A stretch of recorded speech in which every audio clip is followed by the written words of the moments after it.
IPL की history में सबसे महंगा खिलाड़ी यानी कि लगभग 25 करोड़ के खिलाड़ी मिचेल स्टार्क ने बड़े मैच में बड़ी परफॉर्मेंस देके बता दिया कि वो क्यों बड़े मैच के खिलाड़ी माने जाते हैं। और अगर कुछ मैचों में उनको रन पड़ भी गए तो इसका मतलब ये नहीं है कि वो फ्लॉप हो गए हैं। वो बड़े मैच में बड़ी परफॉर्मेंस देकर अपनी उपयोगिता जो है वो सिद्ध करते हैं।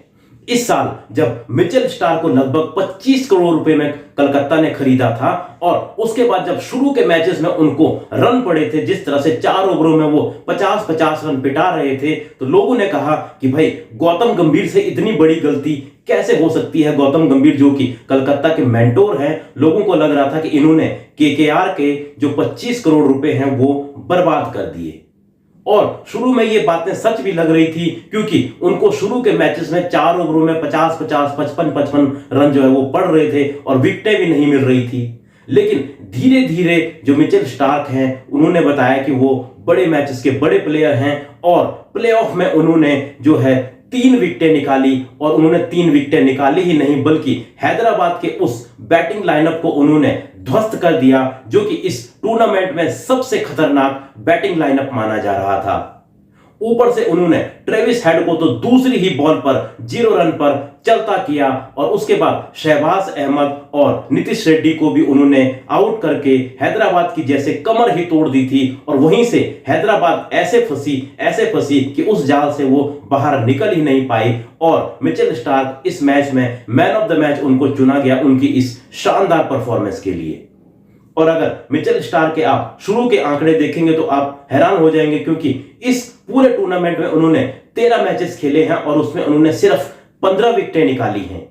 और सबसे इंपॉर्टेंट है उनका इकोनॉमी, क्योंकि उन्होंने इस टूर्नामेंट में 11 से ज्यादा की इकोनॉमी से रन लुटाए हैं। तो उसके बाद लोगों को लग रहा था कि कहीं 25 करोड़ रुपए बर्बाद तो नहीं हो गए हैं। लेकिन मिचेल स्टार्क ने कहा कि नहीं, मैं 25 करोड़ रुपए जो मुझ पर लगे हुए हैं उनको बर्बाद होने नहीं दूंगा। और प्लेऑफ जैसे इंपॉर्टेंट मैच में एक तरफा मैच उन्होंने कर दिया उस हैदराबाद के सामने जो कि इस टूर्नामेंट के सबसे खतरनाक बैटिंग लाइनअप जिनके पास मानी जा रही थी।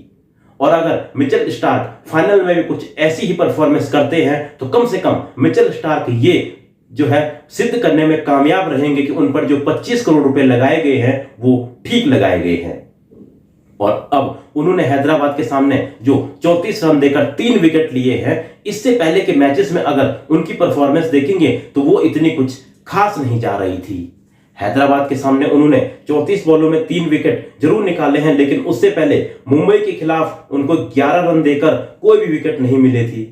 वहीं लखनऊ के खिलाफ उन्होंने 22 रन दिए थे और सिर्फ 1 ही विकेट मिली थी। उससे पहले मुंबई के ही खिलाफ 33 रन देकर उन्होंने 4 विकेट जरूर लिए थे, लेकिन दिल्ली के सामने 43 रन उन्होंने दिए और सिर्फ 1 विकेट ली। आरसीबी के सामने 55 रन देकर 1 विकेट, तो वहीं राजस्थान के सामने 50 रन देकर उनकी कोई भी विकेट नहीं थी। लखनऊ के सामने उनकी अच्छी गेंदबाजी थी, 28 रन देकर 3 विकेट, लेकिन चेन्नई के सामने भी उन्होंने 29 रन देकर कोई विकेट नहीं निकाली थी।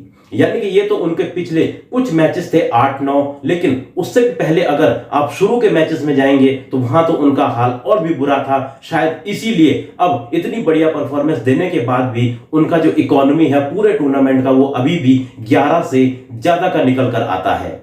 लेकिन कम से कम उन्होंने प्लेऑफ में जो परफॉर्मेंस दी है, अगर फाइनल में भी वो ऐसे ही परफॉर्मेंस देते हैं और एक तरफा मैच करते हैं तो कम से कम केकेआर ये तो कहने में कामयाब हो जाएगी कि भाई उनके जो 25 करोड़ उन्होंने लगाए थे वो सही लगाए थे, वो 25 करोड़ रुपए बर्बाद नहीं होने दिए मिचेल स्टार्क ने।